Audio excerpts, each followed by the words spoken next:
Hafide and welcome everyone. This is D16 tonight. I'm Jason Salas, proudly your host for this week's program. And joining us live in studio are three senatorial candidates. The Republican incumbent, Mr. Brant McCreadie, longtime colleague of mine here at KUM. Brant, welcome back. Thank you, Jason. And welcome home. A Democrat incumbent is Senator Dennis Rodriguez Jr. Senator, always welcome. Good to see you. Thank you. And a incumbent Democrat, the veteran policymaker, Senator Tom Adda. Good to see you again, Senator. As always. Now, thank you for sharing your time and your wisdom with us, gentlemen. As always, we start the program with giving you a little bit of an introduction. Each of you will have about 30 seconds. But I'd just like to say, because I've been covering each of you for so many years, and I know you all have so much experience, in the private sector. But Senator Adda, you've been in the military, and you served in the military for so many years. Senator Rodriguez, you did so much in the private sector, and Senator McCreadie, you did so much in the private sector as well as on the football field and in the athletic scope. So I was going to say, give an introduction within the scope of leadership and how you feel about that. Well, I spent 26 years in the military. It's combined active and reserve duty. And I was an infantry officer. And when I first entered the Army, you always saw this icon of the leader in the front of the pack, and he was saying, "Follow me." And I learned later in life that really you can just as effectively lead from behind the pack when you empower your group by giving them the training and the knowledge that they need to be able to do their job. And then from behind, you give them the support that they need. And when somebody's lagging, then you get in front of them and lead them the right way, and then get behind them and let them do their work. So I think empowering your people will really be the best way to lead them. All right, thank you, Senator. And of course, once an infantryman, always an infantryman. Can we get an hoorah from you? Hoorah! All right, Senator Rodriguez. Thank you very much, Jason, and to the people of Guam, thank you again for the opportunity to serve them in the 33rd Guam Legislature. When we talk about leadership, for me, I get the inspiration from our people. I've been in the legislature now this is going to be my third term, ending my third term. And in speaking with the government workers, the private sector individuals, and in my capacity as chairman on health, speaking with our patients and families, I go through so much health challenges.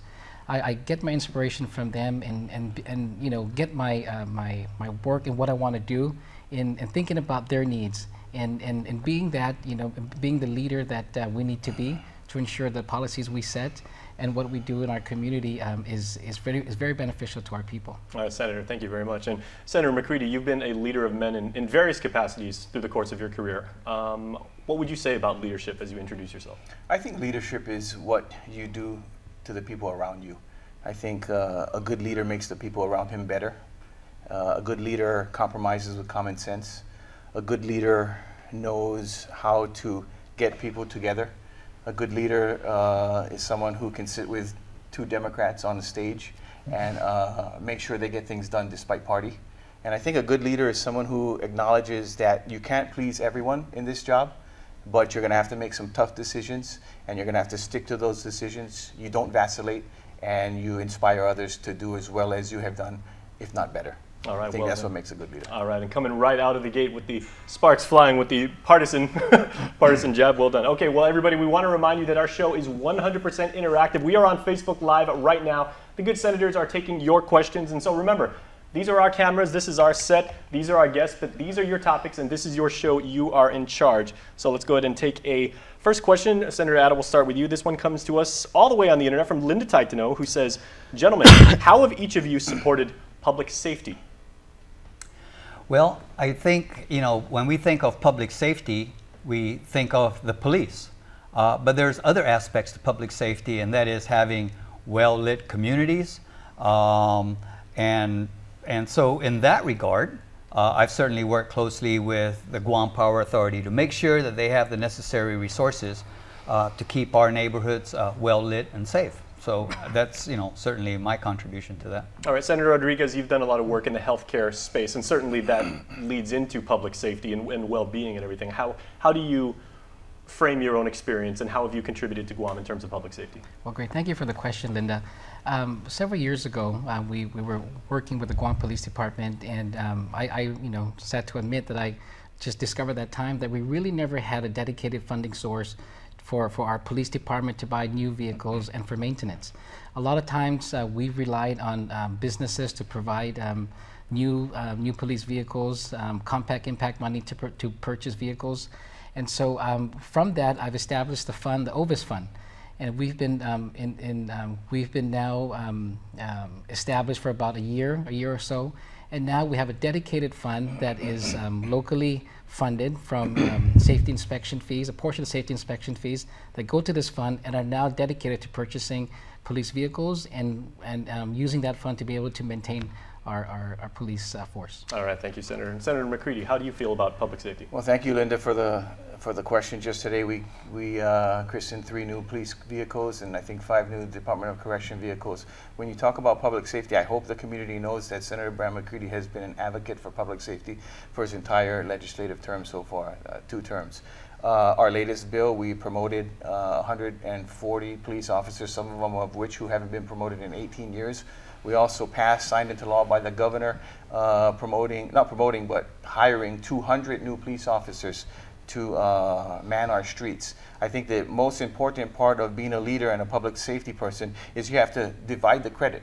It's not all me who did it. It's a team effort with Democrats and Republicans and our governor and our chief of police and our Department of Corrections and all law enforcement, because we all want the same thing for our community, which is safety. And I think that's something that I have done, and that's something that I will continue to do. All right, well done, gentlemen. So everybody, remember on the internet, go to Facebook Live, facebook.com/KUAM News. Let's get those comments and questions.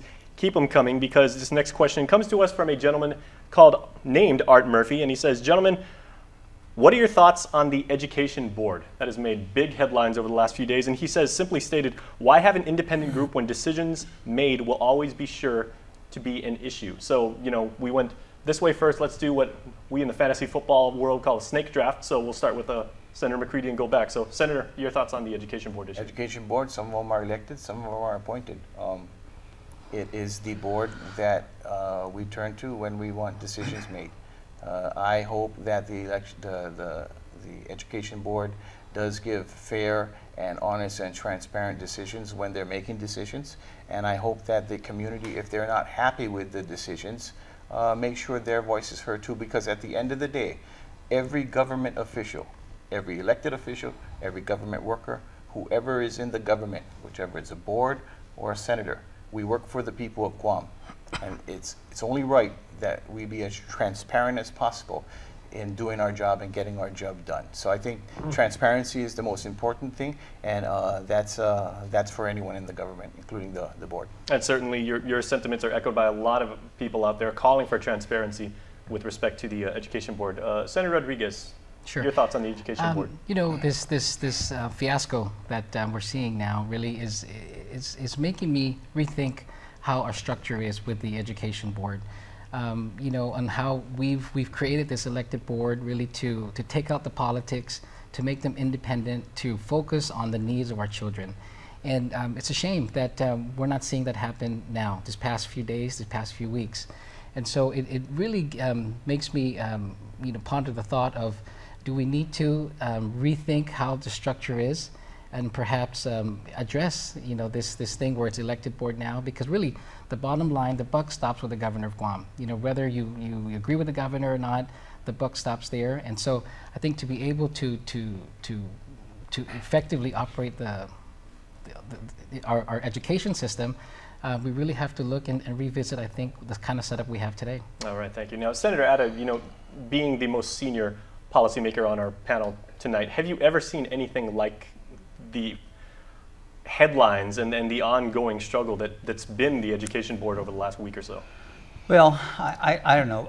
This much I can say about what's been going on is that certainly, you know, the late at night termination and the secrecy certainly makes everybody uneasy, makes me uneasy too.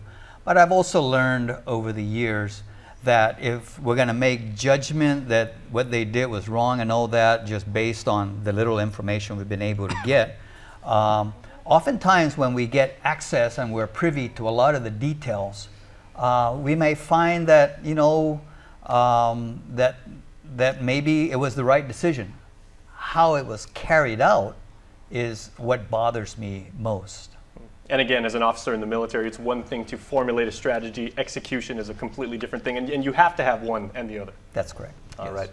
Well, thank you, gentlemen, and thank you, everybody, for your questions. But stay tuned. Our discussion with these esteemed candidates continues right after the break, right here on D16 tonight. Go to Facebook Live. Get your questions in because we are back right after this.